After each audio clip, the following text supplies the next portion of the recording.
आज जो भी कुछ है, जहाँ भी पहुंचा हूं मैं, इस सीसीएस के प्रांगण से गुजर के गया हूं मैं।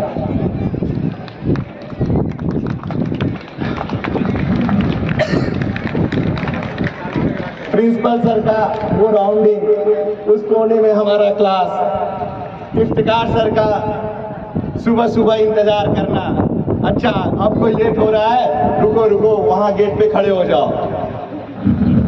हसनैन सर का वो मोटिवेशनल स्पीच या हमेशा गाइडेंस करना कि बेटा इस बार अपने स्कूल का लड़का डिस्ट्रिक्ट टॉप करना चाहिए, किसी कॉन्वेंट स्कूल का नाम होना चाहिए। जितेंद्र सर बैठे हुए हैं वहां पे, मैं तो इनके लिए कोई शब्द नहीं है, क्योंकि इन्होंने हमेशा मुझे हर एक पग पग पे रास्ता दिखाने का काम किया हुआ है। क्लास 10 की एक छोटी सी स्टोरी है।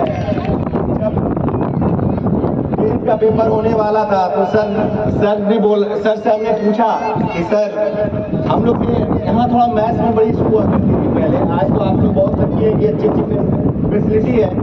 उस समय जितेंद्र सर थे और माहौल भी ऐसा नहीं था कि पढ़ाई का उतना कल्चर था नहीं, और एक गैप हुआ करता था। हमारे लिए क्लास 10 बहुत टफ और चैलेंजिंग हुआ करता था उस समय। तो सर से पूछा कि सर कैसे पास किया जाए, पास हो जाएंगे कि नहीं? तो सर ने बोला घबराओ नहीं, हम तुम्हारे साथ हैं। और हमें याद है कि हमारे साथ मैं और सौरभ दोनों लोग 92 और 94 मार्क्स लाए थे क्लास 10 में मैथ्स में। सर का दिन था तो सर ने हमेशा प्रोत्साहित किया।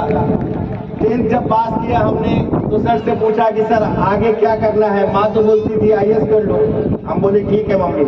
तो आइडिया था नहीं भाई दोस्तों, हम भी आप ही की तरह थे।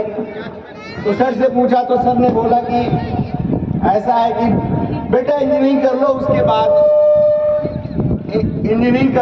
बाद भी IAS PCS की तैयारी कर सकते हो। तो हम बैठे थे सर के घर पे, तो जायसवाल सर भी थे, तो उन्होंने बोला कि हाँ बेटा तुम कर लो इंजीनियरिंग, उसके बाद तुम IAS PCS की तैयारी कर सकते हो। क्योंकि उतनी हमें ज्ञान नहीं थी कि कैसे IAS PCS बनना होता है। सर ने बताया, हम बिस्तर बांध के चल दिए बनारस। सच्चाई है 11th में हम भी गए थे तैयारी करने के लिए, लेकिन वहां जाने के बाद कोप अप करना मुश्किल था सर। हमने कहा कि या तो तैयारी हो जाएगी इंजीनियरिंग की, या तो फिर 12th पास कर सकते हैं। फिर मैंने जितेंद्र सर और हसनैन सर का दरवाजा खटखटाया और सर से बोला सर मुझे फिर से दाखिला दीजिए CCS में, क्योंकि बने हैं तो इसी चौखट से बने हुए हैं कुछ भी। हमारे लिए हसनैन सर और जितेंद्र सर ने 12th का फिर से एडमिशन कराया। फिर से हम लोग ने, हम और सौरभ दोनों लोग यहाँ पे फिर से 12th में एडमिशन लिए, क्योंकि 11th में हम लोग बनारस गए थे। हम लोग फिर यहाँ पे आए और फिर यहाँ से फर्स्ट डिवीजन पास हुए। उसके बाद इंजीनियरिंग में हमारी दाखिला हुई NIT सूरत से। NIT सूरत में मैं गया और मेरा मित्र NIT सिलचर में गया। सारी शुरुआत यहीं से हुई और यहीं पे आज मैं पहुंचा हूं तो काफी भावुक हूं। काफी कम शब्द है मेरे पास, मैं बताने चाहता हूं बहुत कुछ। भाइयों आप लोग कल यहीं पे आओगे, आप सभी आओगे यहाँ पे, मुझे उम्मीद है कि आप लोग यहाँ पे आओगे और इतना सम्मान को मिल रहा है भाई, ये आपको भी मिलेगा। और संघर्ष तो मेरा लंबा रहा। मैंने इंजीनियरिंग करने के बाद 2 साल जॉब भी किया फिएट इंडिया ऑटोमोबाइल्स लिमिटेड में। वहाँ पे मैंने जीत कंपास पे काम किया। बाहर भी गया, चाइना भी गया, जर्मनी की अपॉर्चुनिटी थी, US जाने की अपॉर्चुनिटी थी। लेकिन फिर एक बार जितेंद्र सर को फोन किया, क्या करना है सर जी बताइए, तैयारी करें कि नहीं करें? तो उन्होंने बोला कि करो तुम करो, कोई तो IAS PCS की तैयारी करो ग्रुप में। हम बोले ठीक है सर। देखिए आप सभी कुछ किसी फील्ड में भी आप तैयारी कर सकते हैं, आप किसी फील्ड में आगे जा सकते हैं। ऐसा कोई जरूरी नहीं कि आप IAS PCS कीजिए या फिर एक ही, कोई ऐसा फिक्स नहीं है। आप इंजीनियरिंग कीजिए, साइंटिस्ट बनिए, टीचर बनिए, आप बहुत फील्ड है, आप बहुत जगह जा सकते हैं। लेकिन मेरी एक सोच थी कि मुझे यही करना है।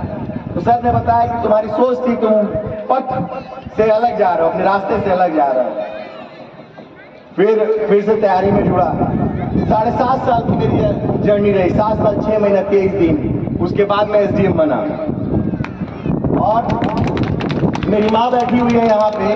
मैं अपनी मम्मी के सामने पहली बार स्पीच दे रहा हूँ, चाहे दोनों लोग बैठे हुए हैं। काफी बोलने में डर लगता है इन लोग के सामने, क्योंकि घर पे जाने के बाद ये गलती निकाल के फिर डांटेंगे मुझे कि ऐसे ही बोलते हो, कुछ और सुधार करो, और सुधार जरूरी है। जब मैंने इस संघर्ष के दौरान मैंने एक ही चीज सीखा, और मैं आप लोग को वही बताऊंगा कि भाई डरना नहीं है। ये मेरा मूल मंत्र है, मैं अपने दोस्तों से भी बोलता हूँ कि डरना नहीं है किसी चीज के लिए। किसी की सफलता देख के भी नहीं डरना है कि ये बन गए तो हम कैसे बन सकते हैं, ये अच्छा है या बुरे हैं। समझ सकते हो मेरे भाई बहनों।